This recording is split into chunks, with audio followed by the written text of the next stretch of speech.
పౌలు మొదటి కొరింథీ సంఘముతో మాట్లాడుతూ 15వ అధ్యాయము 50 నుంచి 2-3 వచనాలు ఈ విధంగా రాయబడింది.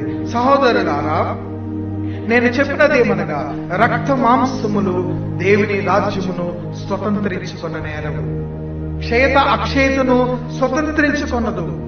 ఇదిగో మీకు ఒక మర్మము తెలుపుచున్నాను, మనమందరమును నిద్రించుచున్నాము గాని నిమిషములో ఒక రెప్పపాటున కడబూరము రోగగానే మనమందరము ఏం చెందుదుము, మార్పు పొందుదుము అని అంటాడు ప్రభు. బూరం రోగును, అప్పుడు మృతులు అక్షయులుగా లేపబడుదురు, మనము మార్పు పొందుదుము అని ప్రభు జ్ఞాపకం చేస్తున్నాడు. దేవుని వారసత్వపు ఆశీర్వాదాలు 53వ వచనంలో అంటాడు కదా, క్షయమైనది ఈ శరీరము అక్షయతను ధరించుకోవలసినది, మత్స్యమైనది ఈ శరీరము అమర్త్యతను ధరించుకునవలసినదని ప్రభు జ్ఞాపకం చేస్తున్నాడు.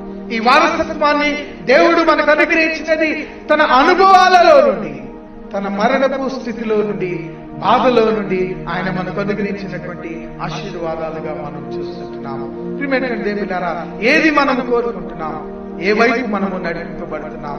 ఈ వారసత్వాన్ని మనం పొందుకోవాలనంటే ఇది రక్త మాంసములతో దేవుని రాజ్యమును స్వతంత్రించుకొనలేరని వారసత్వం ఇది.